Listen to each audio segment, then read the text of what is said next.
بسم الله الرحمن الرحيم الحمد لله رب العالمين والصلاة والسلام على سيدنا وعظيمنا وحبيب قلوبنا وشفيع نفوسنا أبي القاسم محمد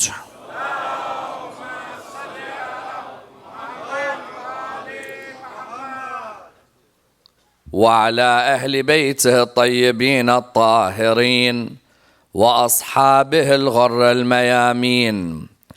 الحمد لله الذي جعلنا من المتمسكين بولاية سيدي ومولاي علي بن أبي طالب.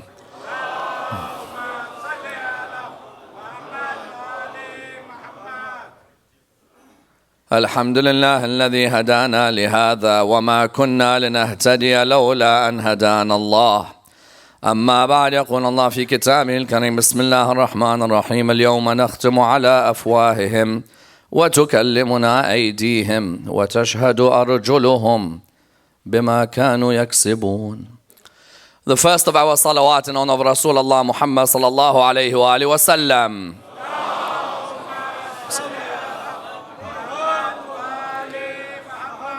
The second in honor of Amir al-Mu'mineen Ali ibn Abi Talib. Allahumma salli ala Muhammad. The third with your loudest voices in honor of the Imam of our time, Imam Sahib al-Asr wa zaman. Allahumma salli ala Muhammad.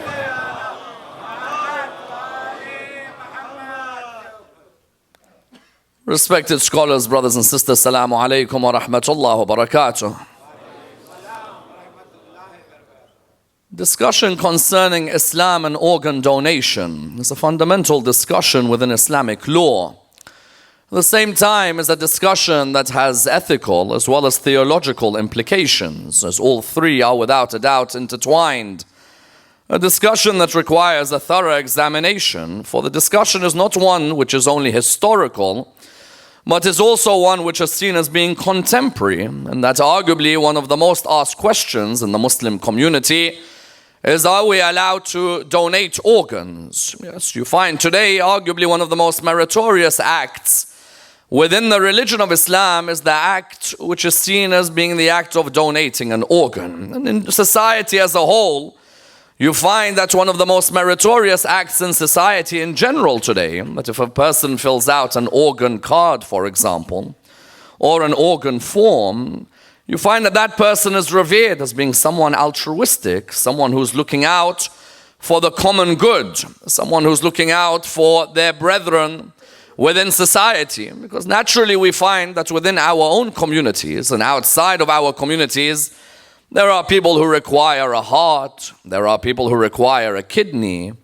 there are others who require different organs in order that they're able to survive, both young and old, Muslim and non-Muslim at the same time. So therefore you find that today humanity agrees on the importance of donating an organ, on giving that organ either in one's lifetime or indeed after one's death. As in one's lifetime you may find that your wife, for example, requires a kidney. One of the most altruistic things that you could do is give that kidney, or towards a son or a daughter, for example. Or you may find that you want to give back to humanity at large, so you decide that in your will, you're going to make it clear that I want to, for example, be a donor. I want there to be a transplant that does take place even after I pass away. People ask the question, well, what's Islam's opinion on this? Does Islam unanimously accept the donation of organs? Because sometimes when we read the books of law, we find differences of opinion. You find one scholar, such as Sayyid al-Khoi, may Allah bless his soul, say something such as, for example, you're allowed to donate organs in your lifetime and after your death. Whereas you find Sayyid al-Sistani, for example, says you can donate in your lifetime, but finds major problems after one dies. Yes? So you find, why is there a difference of opinion? You look at someone like Sayyid Fadlallah as an example, who had clearly said that you can donate in lifetime and in after death, as well as to Muslim and non-Muslim. You find that here someone asks, how comes he allows to Muslim and non-Muslim, whereas others say a Muslim should come first and a non-Muslim should come second, then you have other issues. For example, if a child dies, do the parents have the right to donate the organs of that child? You find that, for example, Sayyid al-Sistani and Sayyid al-Khou'i may say no, that the parents have no right whatsoever. That was the child's organs, it's the child's decision. Whereas someone like Sayyid Khamenei may turn around and say that no, the parents are the guardians, they're the ones who can dictate whether those organs are allowed to be donated. So people look at these different rulings and they come up naturally asking the question that what is involved in finding what could be Allah's law? You see, Maraji' are not giving you God's law. They're telling you what could be God's law.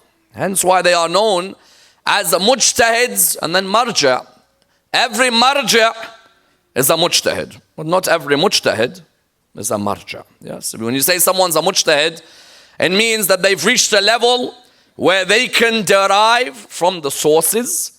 These sources are what? Either scriptural dependence or non-scriptural dependence. So if I find a law from scripture, that means that it's a scriptural dependent law. Yes, it says to me the law that after Shahr Ramadan ends, you can't fast. Yes, Eid, you cannot fast. That's in scripture. Non-scriptural dependence are what? Are when I'm using my rationality. Yes, because aql plays theoretically, and I underline theoretically, a major role in Shia law. Yes, mustaqillat aqliya, mustaqillat ghair aqliya. Some of these rational conclusions are based on the Quran and Sunnah. Others may not be. But you find that when a mujtahid reaches the level of ijtihad, yes, that we have maybe hundreds of mujtahids in Qum and Najaf, for example. But we have a few maraja'. Someone says, how comes we have so many mujtahids and a few maraja'? A mujtahid has reached the level where they can derive law for themselves. Yes, they can tell you. Through what? They can tell you what God's law could be. And Imam of Ahl al-Bayt tells you what God's law is. There's the difference. Yes. A mujtahid tells you what God's law could be. I've struggled through the Quran. I've struggled through the Sunnah. I've struggled through the ijma' of the ulama of Ahl al-Bayt, the ijma' of the Imams of Al-Muhammad. And I've come to this conclusion that this is what the ruling is. But I don't need to do taqleed of anyone. I'm a mujtahid. Yes, I've reached that level where I'm professor of law. A mujtahid who publishes their manual is a marja'. Not every mujtahid decides to publish his rulings. Yes, there are some mujtahids who say, listen, I don't want to be a marja'. They say that there are some great scholars in Najaf, I don't want to mention their names, they've passed away now. They never announced their marja'iyah. They were mujtahids. And they would have been the greatest maraja'. But they felt, you know what? This is enough for me. I don't need the pressure of 300 million people following me. Yes? I will be able to deduce law for myself. So people ask, how do these mujtahids and marja'as reach a conclusion like this? So how do they know? Why do they ask this? Firstly, they wonder, are our maraja' talking to doctors or no? Are they talking to physicians or no? Because today the field of biomedical ethics is a huge field. Yes, IVF, abortion, euthanasia, the brain dead, all of these areas as well as organ donation all come under biomedical ethics. And shows you how law and ethics are intertwined. Law, the philosophy of it is what? To protect one's life, honor, intellect, property and religion. Ethics, if we were to take a Descartesian view, or take a Kantian view, or take a Sartre view on ethics, we'd come to the conclusion that ethics either is a social responsibility on all of us, or that ethics, there are mutual agreements between us as human beings to ethically be good with one another, or for example, we should feel sorry for one another. I see someone needs a heart transplant. I should have that sense of sorrow for them. I see someone, for example, who needs a kidney. I should feel that sense of sorrow to support them.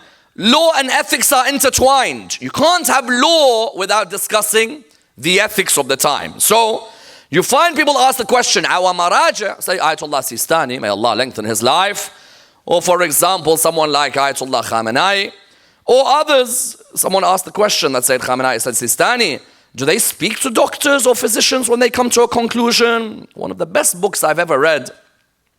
May Allah lengthen the life of Ayatollah Muhsini. Yes. Ayatollah Asif Muhsini, the great Afghani scholar. He has a book called Al-Fiqh wal-Masail al-Tabbiyya. Yes, fiqh and what? And the questions in medicine. He looks at all the questions which physicians, which doctors ask relating to medicine. Yes, he looks at them to show what? To show that when we're reaching a conclusion as mujtahids or maraja', we're looking at the hadiths of the Imams of Ahlul Bayt, looking at the Quran, but also trying to see if we're able to look at the medical conclusions of the time. Someone says, why do we need Quran and Ahlul Bayt? Let's just use science. Science is not infallible, yes? Science is fallible. It's always open to developments, open to evolution, and we agree that we should use science, but don't take it wholeheartedly that science gives you every answer. It's always a new and improved science, yes? Every few years there's a new improved.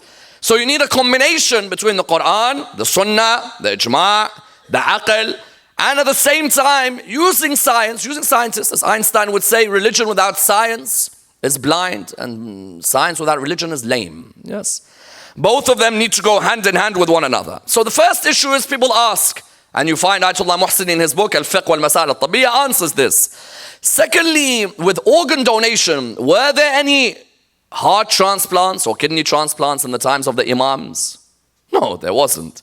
So now what do we do? In the time of the Ahlul Bayt, you don't have Imam al-Sadiq, for example, say, bring everyone to the hospital, we're going to do a heart transplant.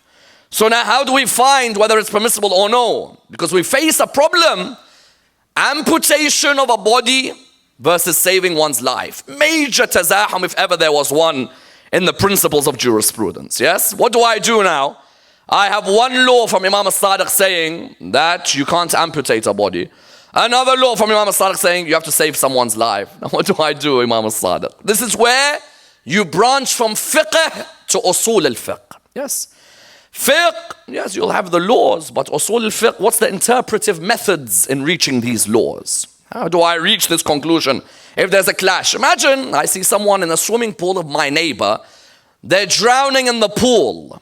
I know it's haram for me to go into the neighbor's house without permission, but I know that I have to save someone's life. It's a clash. And so that's the second issue that third issue that is faced in the issue of organ donations. I'm trying to show our youth and our elders, when a marja' gives an opinion, don't straight away say, these people don't know. We're living here, we're much more bright and modern. Do you know how many things you have to go through before you reach a conclusion? Look at all of these. A third thing, when I'm looking at the hadith of Imam al-Sadiq, there are words Imam al-Sadiq used. Have they evolved now or no? What do I mean? For example, the word apostate, in the time of Ahlul Bayt, the word apostate could mean someone who truly was a Muslim, left Islam to cause trouble for Islam. Today, an apostate may be a Muslim who leaves Islam but doesn't cause any trouble. He remains a good human being, but decides Christianity is his path, and the Quran says, La ikraha fid deen. Yes, there's no compulsion in religion. That person is not causing any offense to Islam. He just says, listen, for me, Islam is not the religion. I want to move on. Now, if there's a hadith that says, we look at the apostate, that you may be able to take from the apostate, you can't take from the apostate, an organ, what do we do? What's the apostate then? What's the apostate now? Again, these terminologies mean that it becomes extremely difficult for us to reach a conclusion.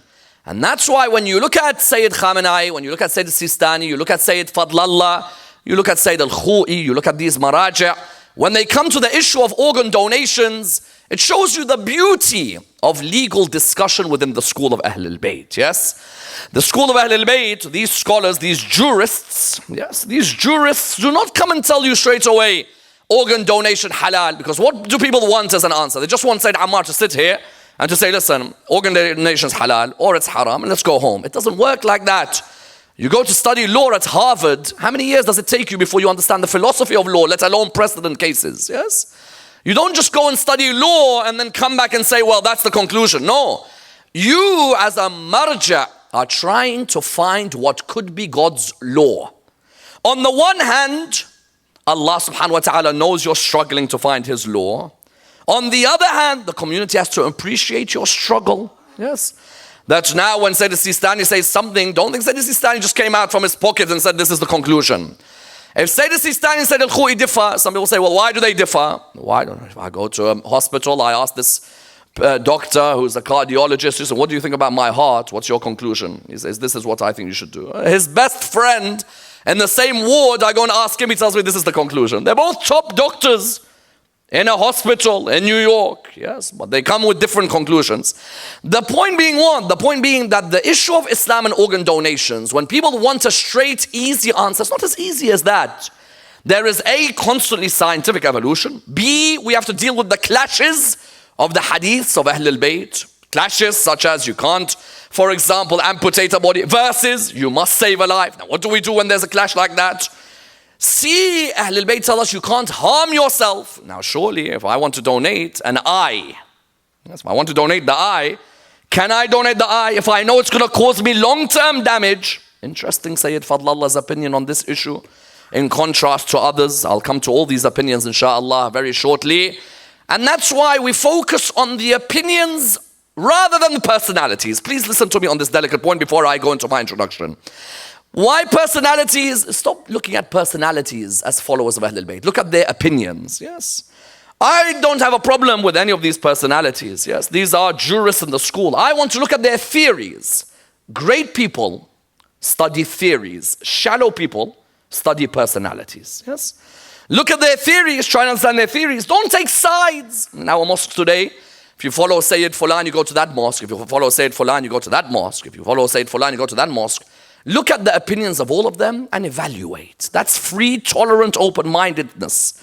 And that's what Ahlul Bayt wanted from all of us. Therefore, let's examine in the following stages. Number one, what are the rights and responsibilities that we have in relation to our organs?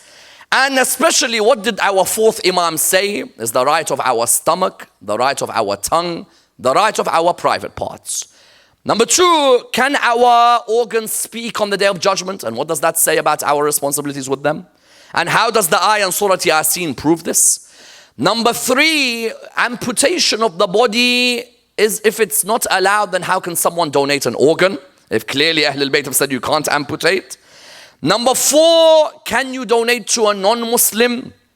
And what is Sayyid Fadlullah's opinion as to why you should donate to a non-Muslim your organs? And why do other maraj' say no, for example, in terms of giving Muslim the preference and then the non-Muslim? Number five, what if it's causing harm to yourself? And what are the three categories of harm within the religion of Islam? Number six, what are the other areas that may be examined in the future within the school of Ahlul Bayt in the maraj'? And number seven, if the body parts can speak on the Day of Judgment, then what hadiths mention which body parts speaking on the day? And who does this refer to? Let's examine this and dissect this topic in complete depth. As we know, the difference between human rights and Islam and human rights at the UN is what? We all respect the United Nations Declaration of Human Rights, no doubt. As long as they respect it, we respect it. Yes. You find someone ask the question, does Islam talk about human rights? Yes, but Islam talks about human rights uniquely. Normally human rights are what? The right of your fellow citizen, yes. The right of your neighbor, the right of your religion to practice. But never do you see human rights in Western thought looking at the right of the stomach, the right of the eye, the right of the tongue, the right of your private parts. Islam is the only religion because of Al Muhammad, salawatullah wa salamu alayhima. Islam is the only religion that you find that says your body parts are part of human rights. Yes? Why does Islam say that? Because if you let the human only respect his neighbor, it doesn't mean that the human has respected themselves. Yes? I can respect my neighbor, but not respect my stomach. Yes, you've seen the Muslim community when they let that stomach out. There's no respect there. You find, for example, I can respect my neighbor, but doesn't mean I'm respecting my eyes. I can respect my neighbor, does not mean, for example, I'm respecting my private parts. Islam is the only religion through one text, Risalat al-Huquq of Zayn al-Abidin. Yes? In my opinion, the best book to give to a non-Muslim, Risalat al-Huquq of Zayn al-Abidin. Not the Quran. Quran, even the Muslim doesn't understand it, let alone the non-Muslim. In terms of Nahj al-Balagha, you need to be an unbelievable historian to understand the context, let alone if you want to read it in Arabic, that's a different league of a human being.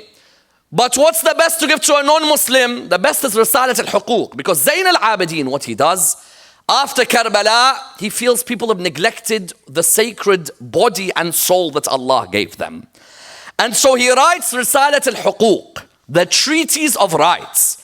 Within there, he doesn't just say right of God or the right of your neighbor or the right of your father or mother. He mentions all of these.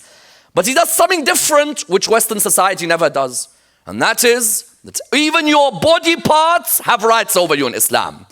The mind of Zayn al-Abidin was to say, for example, the right of your ears. Someone said, what? You're telling me my ears have rights? Listen, if there's an imbalance in here, you're lost in life. Yes? Anyone who's had that football smash his ear will know it's a dizzy period for the next few minutes. Yes? The structure within the ear. And that's why Imam Zayn al-Abidin says, the right of your ear is that you recognize that you don't allow that which is wrong for you to listen to. Because whatever you hear in the ear goes directly to the heart. Why is music seen as haram? Yes, sometimes people say hip-hop, R&B. Honestly, said Ammar, the words are nice.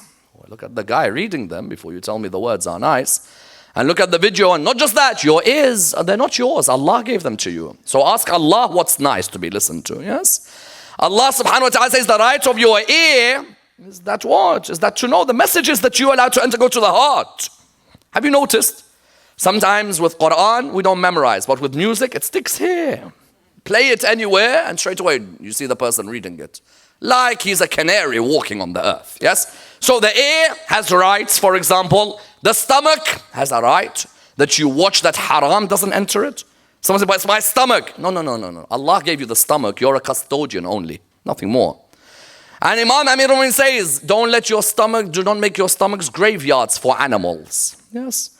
Try and look after your diet, look after your balance and so on. The private parts, they have rights over you. You don't commit zina. There are ways to do things in halal, but you do not commit adultery. You find therefore Allah subhanahu wa ta'ala, what was he saying through Zayn al-Abidin? Imam was saying each of these organs, before you decide giving them, not giving them, first know your rights and your responsibilities with them. Yes? There are many out there who tell me, I can't concentrate on salah. Well then reflect on the way that you've looked after the rights of your body. Have you honored your stomach with halal or haram? Have you honored your ears with halal or haram? Have you honored your private parts with halal or haram? Zayn al-Abidin talks about the rights of the private parts. Someone will say, astaghfirullah, you can't talk about these things on minbar. No, I can't. Let Zayn al-Abidin do it, yes? Wallah, we made our religion so backward and Ahlul Bayt made it so forward, yes? We made cultural taboos, which meant no one was interested in majalis anymore. And Muhammad took us forward. We took the culture backwards. Imam, 1,000 years ago, was talking of these rights. That every body part you sin with will speak on the day of judgment. That's why in Surah Yasin, Allah says, in Surah 36, verse about 65, الْيَوْمَ نَخْتِمُ عَلَىٰ أَفْوَاهِهِمْ وَتُكَلِّمُنَا أَيْدِيهِمْ وَتَشْهَدُ أَرْجُلُهُمْ بِمَا كَانُوا يَكْسِبُونَ. Listen to what Surah Yasin says. That day, we're going to seal their mouths. They've talked enough. We're going to let what? Their hands speak. And we're going to do what? Let their feet tell us where they stepped. That day you went to a club and you never asked Allah for forgiveness. And you go clubbing constantly. But in Muharram, of course, Allah is asleep. Allah is awake, so we all become religious. So, when those days you used to go to the club, the feet will say, he walked to a club. Yes, he took me to a club. You walk towards areas of haram. You walk to go and smoke the drugs with your friends. You walk to sit in a gathering and backbite. Likewise with the hands. Find so many emails. Is masturbation halal? No, it's not. It's haram. And you can laugh on these issues. These are fiqh issues. Clearly, Imam Amir al-Mu'minin, so many hadiths, one of the most despicable acts in Islam is masturbation. Quran said your hands will speak. You think you can hide from the community? Allah will reveal on the day of judgment. Not your mouth. You've already spoken too much. Yes? Allah will reveal by the sinner. Now these refer to who? Those who sinned and did not do tawbah. Those of us who've done tawbah, Allah subhanahu wa ta'ala is all forgiving. Yes? He recognizes that we sometimes done things shaitan whispered. And as long as you don't do it again, not I say astaghfirullah and I keep coming back to it. Because then I've not honored the haqq of the body Allah gave me. Yes? Ahl al-Bayt said, these hands, تُكَلِّمُنَا أَيْدِيهِمْ تَشْهَدُ أَرْجُلُهُم. Their hands will speak. You say, look at your hands, you're thinking, how's this hand going to speak? No. Because Allah wants to remind you that you lied so much against me, I'm going to let the hand do the testifying. Yes. You can't testify against your own hand when your hand begins to speak. Someone said, but how will Allah raise the body like that? Quran said, مَن يُحْيِي الْعِظَامَ وَهِيَ رَمِيمٌ قُلْ يُحْيِيهَا الَّذِي أَنْشَأَهَا أَوَّلَ مَرَّةٍ. They asked the Prophet, who's going to raise this dead body? Now it's powder, the bones are powder. He said, the one who created it in the first place will create it again. Yes? Allah will create your body again. But this time, everything will testify. Therefore, you found Ahl al-Bayt had made it clear. The first part of understanding the organs was that they have a haqq over you. Don't abuse this haqq. You see, I could be a zalim li nafsi, and I can be a zalim li ghayri. Zalim li nafsi, what does it mean? Zalim li nafsi means I oppress myself. Forget oppressing others in the community. Sometimes when I neglect the rights of my hand, the rights of my feet weren't created to go and do haram, to walk in haram. My hands weren't created, for example, to come and touch those who are not mahram to me. Every week I get on my website an email. Am I allowed to hug my cousin? Every single week. It's simple. It's haram. You're married to her? Then hug her as much as you want. If you're not married to her, these hands will testify. I touched the body of someone not mahram to me. But Sayyid Ammar, she's like my younger sister. Keep that to yourself. You see her as your younger sister, keep her. Ahl al-Bayt say, the fiqh says, cousins, male, female, haram, let alone non-cousins. You see someone who's not your cousin at a wedding, and it can be difficult sometimes because there are some who are known as huggers. Yes. There are some from a mile away you could tell they're coming. You're like, uh-oh, it's him. Uh-oh, it's her. They are hug central, mashallah. Yes. I wonder what the 12th of Al Muhammad says when he sees this. Wallah, I wonder. Your hands will speak. Someone say, but this is a minor sin. Ali ibn Abi Talib says the biggest sin is the one you think is minor. Yes. The one you think is minor, because why do I say this, my dear brothers and sisters? Not that I don't like hugging. Wallah, I'm Iraqi. I hug more than anyone on this earth. We kiss everybody. But because of what? Because Allah subhanahu wa ta'ala said, that's the haqq of your arms, your hands. You don't put them on someone. And therefore, what you find, Ahl al-Bayt had made it clear. The haqq of the hands were clear. The haqq of the feet were clear. And on top of that, they said, therefore, those who mutilate a body, that is the most disrespectful thing to do. I remember Ibn Muljam, when he struck Imam Amir al-Mu'mineen, Imam al-Hasan asked him, he said to him, Dad, what should I do to him if you pass away? He said, son, if I die, you strike him with one strike. That's it. Look at this man's conduct. Ali ibn Abi Talib, I tell you. Ali ibn Abi Talib, his conduct is something else. Anyone else would have said, torture him, kill him. No, Ahl al-Bayt did not want. And then what did Imam say? That Rasulullah said, don't mutilate the body of a rabid dog. Yes? A dog with rabies, don't even mutilate that body. Ahl al-Bayt never wanted to see a body mutilated, because to them that's the most lowest that a human can go to. And that's why arguably the lowest moment in Islamic history was Muawiyah's mother in Uhud. Yes. And they try and make a million excuses for her. She had started the battle, she had bought Wahshi, the spear thrower. When she bought Wahshi, the spear thrower, she bought him. She said to him, listen, at Badr, I lost my father and my brother and my uncle to Muhammad's army. Today you come in Uhud, I want them finished. He said, who do you want finished? She said, I want Muhammad finished. He replied to her by saying what? He replied to her by saying, okay, who else? He said, Ali and Hamza. He said to her, describe them to me. She said, Muhammad is the prophet. He said, okay. And Hamza, he said, Hamza is a ferocious warrior.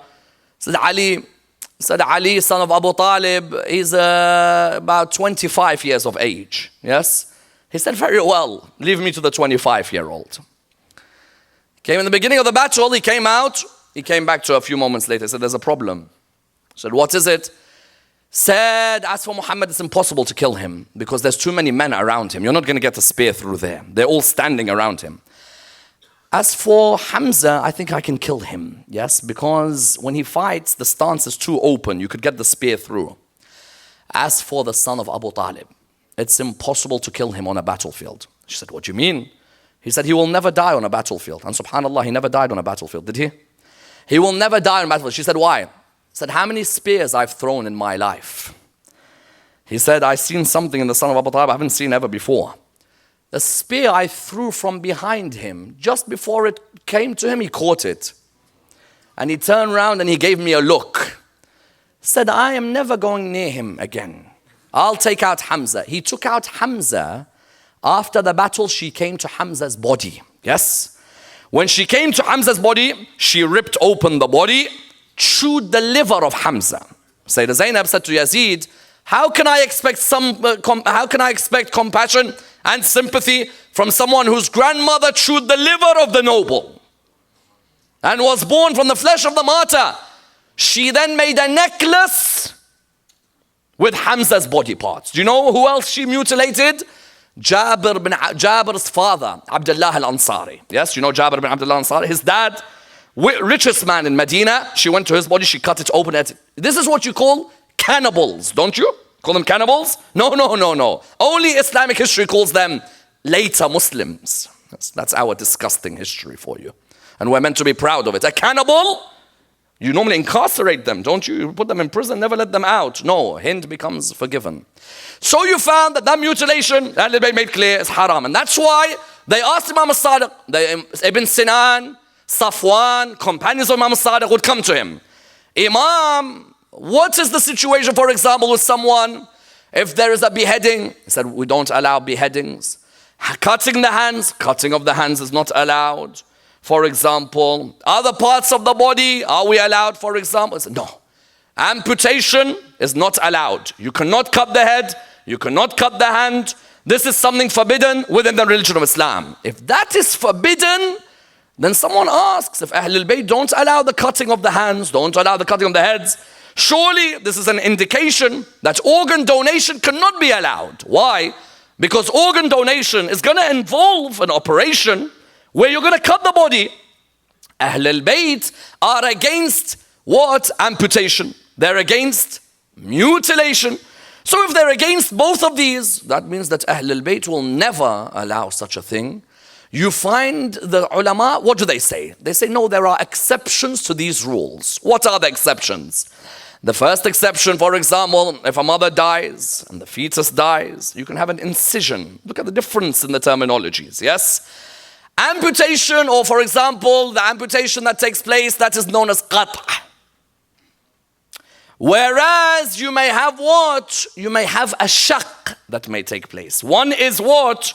One is the mutilation or amputation. The other is an incision. The difference in fiqh here, yes? Let me give you another example. Someone dies because they swallowed something. The thing they swallowed is your property. They got it from you in ghasbi. Are you allowed to make an incision to get that property out? Yes, certain ulama allow that after that person has died, you can make an incision. Why? Because the ulama say what? They say Ahlul Bayt, when they prohibited the cutting of the organs, it was in relation to what? In relation to making fun of the body, playing with the body, mutilating the body. Hind wasn't going to help humanity when she ate Hamza's liver, was she? Hind was trying to play with the body of the uncle of the Holy Prophet. Ahlul Bayt, therefore, you find the ulama saying what? Ahlul Bayt in certain areas, you find that the imams of Ahlul Bayt make it clear that there are times when an incision can take place. And there are other times where they talk against the cutting of the body. The times they talk of the cutting of the body is when? That is when you come and you mutilate a fellow human being's body. That's never allowed in Islam. But about making an incision, is that something which is allowed? Yes, that is something which is allowed. And that's why you find when someone like Ayatollah al-Khu'i, may Allah bless his soul, Ayatollah al-Khu'i says that organ donation in lifetime or after death is allowed. He has a discussion, which all of you can go into, the difference between the minor and the major organ. Yes?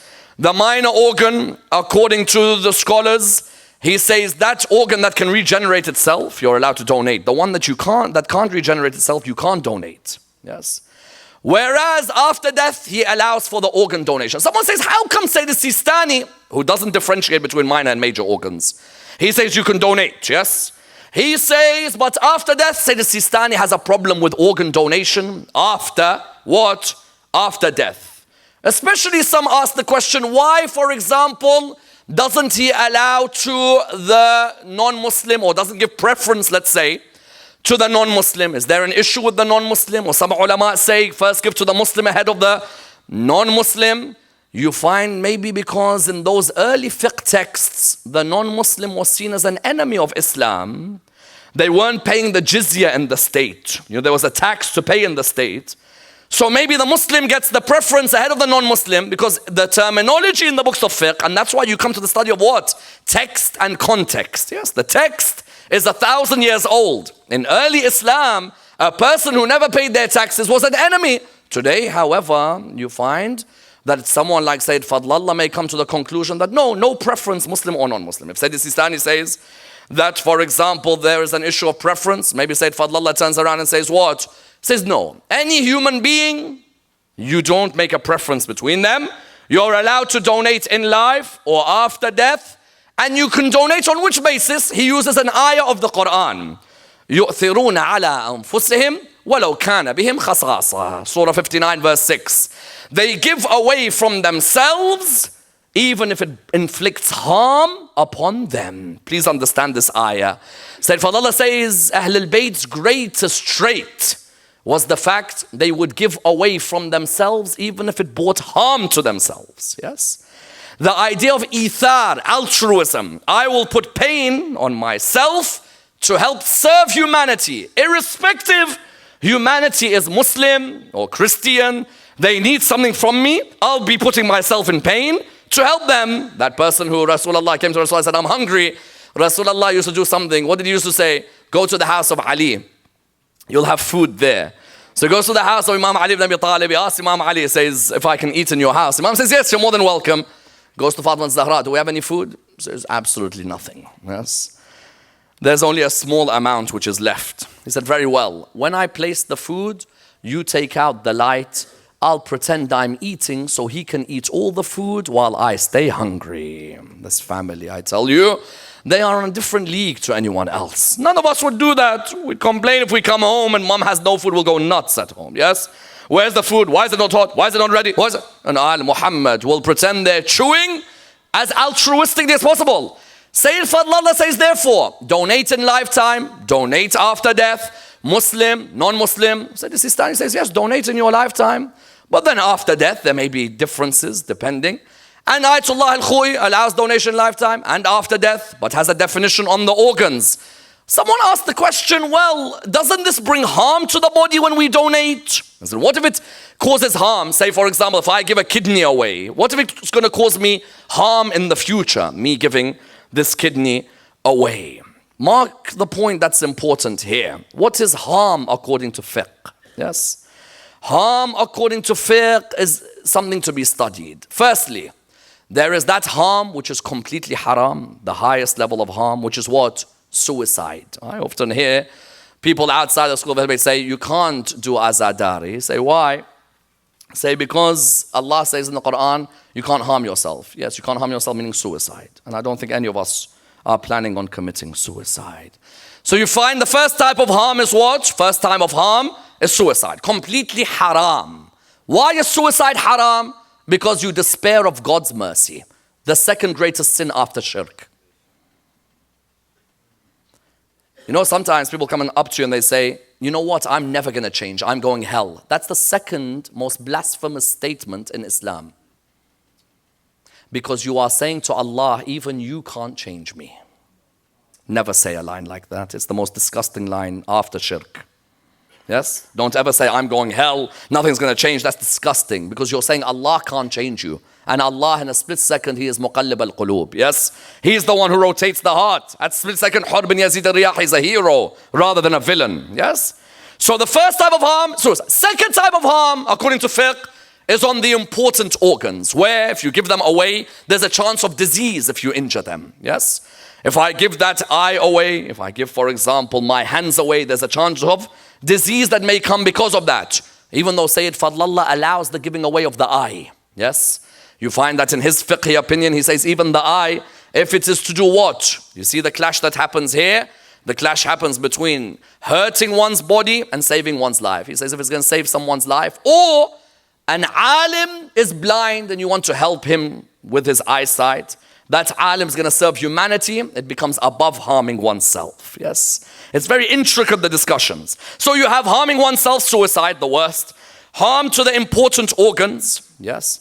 Then you have the third type of harm, which is less than both of these, which is allowed in Islam. The third type of harm, which is what? For example, I know when I'm eating this paya, yes, or biryani from Hyderabad, yes, I know I'm harming myself.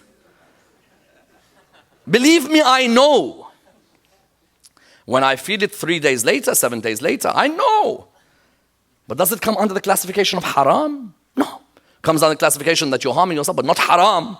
But you should look after your fitness, your health, your stamina. Yes?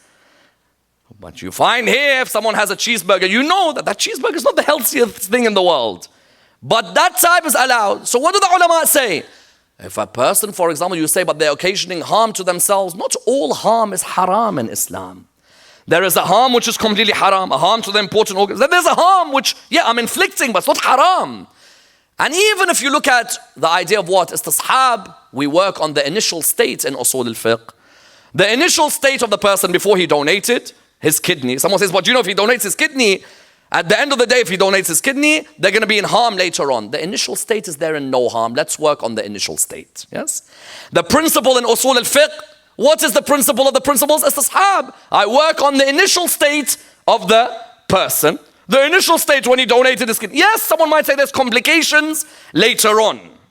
I don't care necessarily about the complications later on. I'll pray to Allah that, Ya Allah, I gave away from myself. Then comes another area, which is what? All of them agree the will is important. Yes. Ayatollah al-Khou'i says you can donate your organs after death, but the will has to be there. You can't, for example, someone say, well, I think they wanted to. And that's why you find Imam Sadiq saying, Man mata bila wasiyya, mata mitatin jahiliyyah. Whoever dies without writing their will, dies the death of a jahil. In Islam, whether it's today, tomorrow, you don't know when your last moment is. Don't say, I'm going to write my will at 78, 95. Listen, good friends of ours died too young. Yes.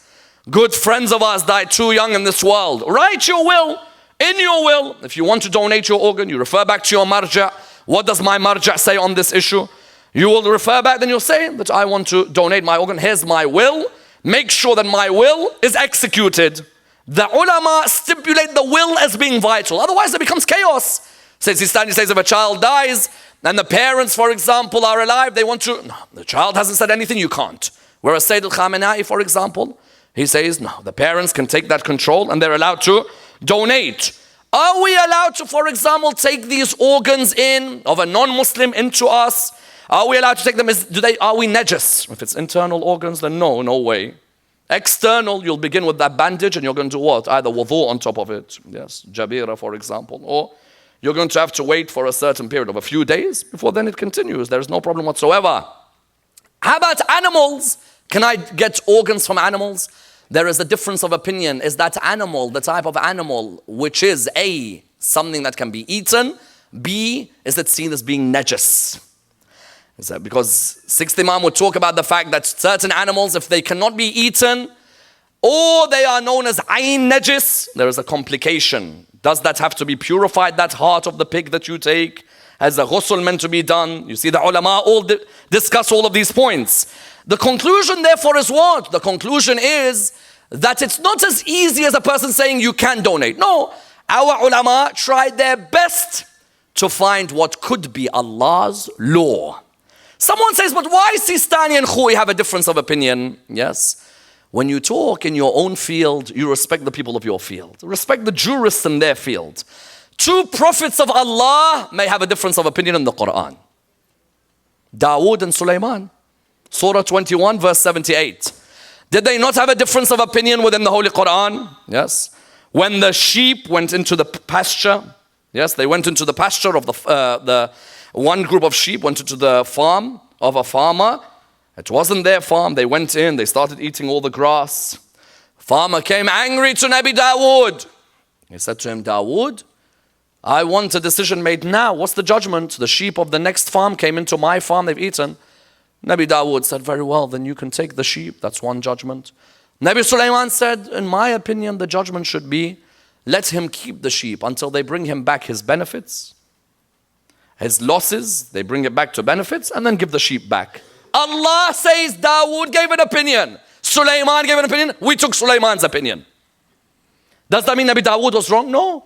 You may have an issue in law, two different opinions. I know Hamid Algar tried to debate whether this was permissible when it came to fiqh. He has his conclusions, we have our conclusions. The point is what? When someone says, why Sistani and Khuy have differences of opinion, Dawood and Sulaiman had a difference on one issue. Did Allah say, that means Dawood is wrong? No. Dawood offered the right solution, but we feel Sulaiman offered the better. And maybe Allah's wisdom was to show that this is the successor of Nabi Dawood as well. Yes? Therefore you found that when someone comes to me in Ramadan, why do the ulama have different opinions? Dawood and Sulaiman have a different opinion. Someone comes to me, why do the ulama have different opinion? Hajj, some of us have to sit on the bus, on top of the bus, some of us have to sit under, some maqam Ibrahim. Ulama are trying to find what could be Allah's law. Yes. Who knows what is Allah's actual law? Is whom? Is Allah subhanahu wa ta'ala and Ahlul Bayt alayhim as-salam. The ulama struggle through the sources of law and they try to come to a conclusion. If there's a clash between harming one's body, saving someone's life, then saving someone's life always takes precedence. However, some reach the conclusion, the Muslim life is always above other lives. Others say no. The Muslim life, the other non-Muslim life, all are the same. It's the beauty of jurisprudence. Anyone who thinks all lawyers should have the same opinion has clearly never been to a court case. Yes, you can have one court case, they use the precedent of a case in 1971. On one word, they have a 6-hour discussion. Isn't that true? How many times have you seen it? Don't say I've been to a courtroom, say I've seen it on the film, inshallah. Yes? One word. Did the word spy in America in 1936 in this court case mean someone who committed treason against the state or was employed by the state but had to leave his job? Word spy, 7-hour discussion in the courtroom. People killing themselves, thinking, let's get out. Juries thinking, what am I doing here? The jurists, they have these discussions. Therefore, Islam, without a doubt, in its legal system, had an ethical angle and at the same time tried to keep with the historical angle as well. Naturally, as we said in the beginning of the lecture, all the body parts speak on the Day of Judgment. Those who have abused their body parts without tawbah, then they will rise as sinners, because the mu'min rises with his book in his right hand. Yes? Whereas the one who has sinned and sinned, the body parts speak. However, you find that it's our responsibility to look after these body parts. Sometimes we take these body parts for granted that Allah has given us. Don't take them for granted. One minute you have them, another you don't. And that's why whenever you are in great shape with your body parts, always go down in sujood. Thank Allah, alhamdulillah, shukran lillah. At any second you may not have a heart that works. At any second you may not have a kidney. And at any second you may not even have eyesight. Do hamd and shukr of Allah subhanahu wa ta'ala. When you have this, thank Allah subhanahu wa ta'ala. Because there were people greater than you whose heart stopped working. There were people greater than you whose kidney stopped working. And there were people greater than you. 1 minute their arms were with them. And the next minute their arms were not there. Yes? Salamu alayka ya Abul Fadl. Every time we remember him, we remember the ayah of the Quran that the hands will speak on the Day of Judgment, won't they? Quran says, يَوْمَ نَخْتِمُ عَلَىٰ أَفْوَاهِهِمْ وَتُكَلِّمُنَا أَيْدِيهِمْ. But who's going to hold the hands of Abul Fadl? Fatima al-Zahra alayhi salam. Because al-Banin is Hussein's mom and Abbas's mom is Fatima. Yes? Someone says, no, Fatima Zahra is Imam Hussein's mom. No, it's as if al-Banin said, Hussein's my son. And Zahra said, Abbas is my son. And the hadith say that she comes on the Day of Judgment with the 2 arms and she complains to Allah subhanahu wa ta'ala, who severed the arms of Abul Fadl. Imagine Zahra. And that's why one of the ulama says, I recognize the relationship between Fatima al-Zahra and Abul Fadl. They said to him, how? He said, I recognize the relationship in a dream one night. He said, I gave majlis on Abul Fadl. I saw Fatima al-Zahra in my dream. Ya Allah, allow these eyes to witness Zahra's grave, not Zahra. Let us see Fatima's grave one day. Yes? He says that in my dream I saw Fatima al-Zahra. I saw her crying. I said to her, did I do something wrong in my musibah? She said, no. He said, then why'd you cry? She said, I want you to recite something in your musibah whenever you remember Abbas. He said to her, what is it? Tell me. She said, I want you to tell every listener when he hears about Abbas that normally when someone falls from their horse, they fall with their hands in front of them. Yes. But my Abbas fell without his hands in front of him. Because he heard Sukaina say, Al-Atash, Al-Atash. And he came to Abu Abdullah. He said, Abu Abdullah, let me go out and fight. He said to him, Abbas, do this. I want you to go out and get them water. It's as if Zainab looked at his eyes the final time. Yes. And it's as if she looked at him one last time. And the same time, Sukaina looked at him. She said, uncle, I will wait for you. He took the alam with him. He went towards the Furat. The narrations mention that his real battle wasn't Shimr bin al-Jawshan. His battle was whether he drink from the water when he was so thirsty. It's the jihad of the nafs. It's greater than the jihad of the sword. Yes, the water of the Furat is so cold. But how can I drink water and my brother drinks the syrup of death? Those were his words, yes? How can I drink water? My brother drinks from the syrup of death. The narrations mention that on his way back, he was looking towards the tent, his alam in his hands. All of a sudden, someone struck the right arm. When they struck the right arm, he said his wonderful lines, وَاللَّهِ انْقَطَعْتُمُ يَمِينِي إِنِّي أُحَامِي أَبَدًا عَنْ دِينِي وَعَنْ إِمَامٍ صَادِقِ الْيَقِينِ نَجْلَ النَّبِيِّ الطَّاهِرِ الْأَمِينِ Wallah, if you strike off my right hand, I will forever defend this religion and defend an imam. This is Abbas. It's all about Hussein, yes? And defend an imam who's truthful and full of certainty. You found he tried to hold with the left. Someone struck him on the left, yes? What did he call out? يا نفس لا تغشي من الكفار وابشري برحمة الجبار مع النبي السيد المختار قد قطعوا ببغيهم يساري. He said, oh nafs, don't be scared of the kuffar. These are wonderful words. This is Abbas, yes? Oh nafs, don't be scared of the kuffar. Get ready for the mercy of the Jabbar. You're gonna be with the Nabi, as-Sayyid, al-Mukhtar, the chosen prophet. Yes, they've struck off my left hand. They struck off the right, they struck off the left. There was the next moment that finished him. What was it? Harmala bin Kahil was standing next to Umar bin Sa'ad. Umar bin Sa'ad turned around to him. He said, you see him, he's lost his right. He's lost his left, but he's still dangerous. Harmala said, what do you want? He said, take out his eye, and that will be the end of him. Harmala at that moment, he put that bow and arrow back straight into the eye of Abu al-Fadl. Yes? May Allah give patience to Imam Sahib al-Zaman. At this moment he fell down. Normally when someone falls, Bibi Fatima, I say this for you. Normally when someone falls off their horse, they fall with their hands in front of them. Except Abu al-Fadl, he fell without any arms in front of him. At that moment he called out, help me Abu Abdullah, I beg you help me. Imam al-Hussein, when he ran out onto the battlefield, he saw his brother lying on the ground. He went through a number of them. All of a sudden he stopped. Why? He saw one of the arms of Abbas on the ground. Yes. He picked it up. He continued. He saw another arm. When he got closer, Abu al-Fadl couldn't see now. He didn't know who was around him. So what did he call out? He said, I beg you, don't strike me until my master Hussein comes to me. Yes. But who came and held him? It was Imam al-Hussein.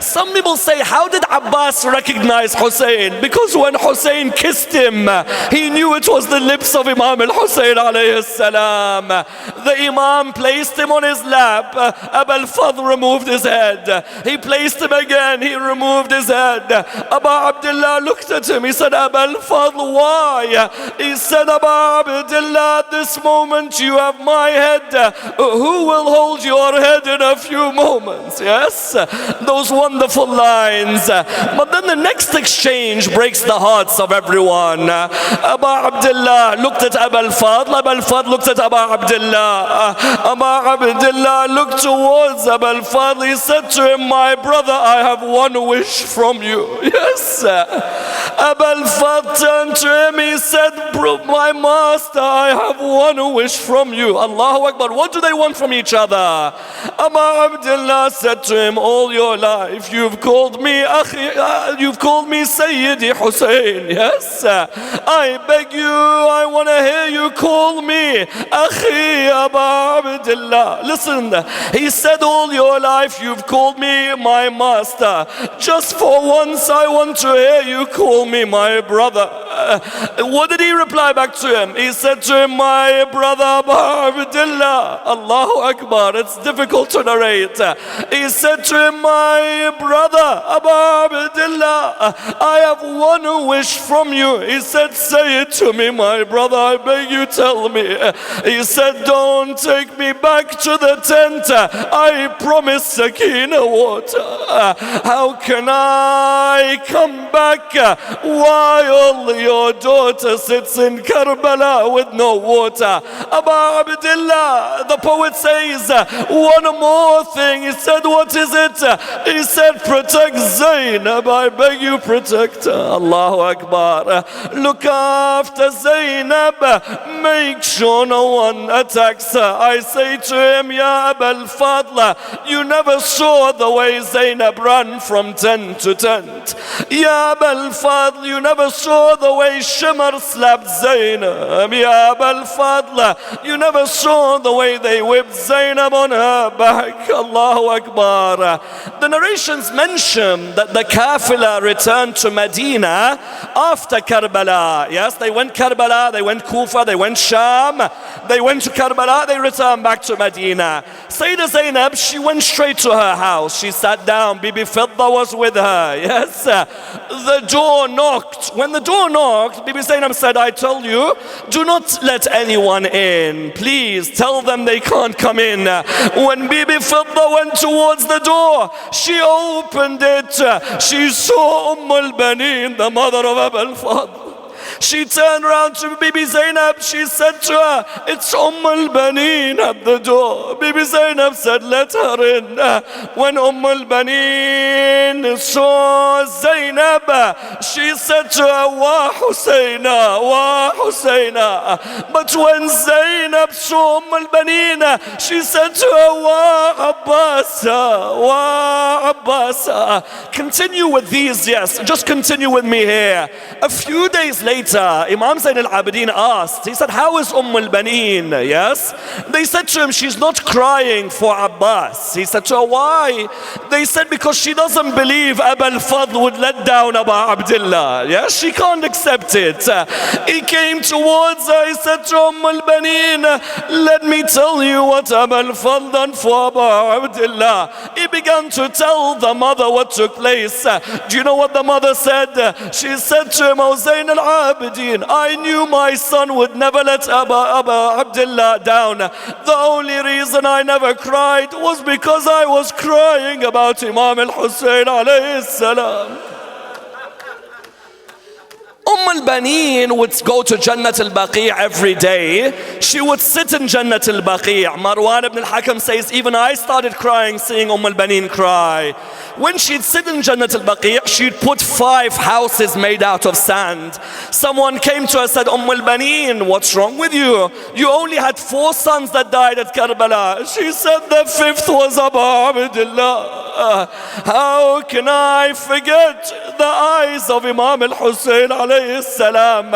And that's why the poet says, al-Baneen said, just before she died, what did she say? If you gave me all the heavens and all the earth, and you gave me 70 Abbas, I'd swap all of them to see the head of Abu Abdullah. Allahu Akbar.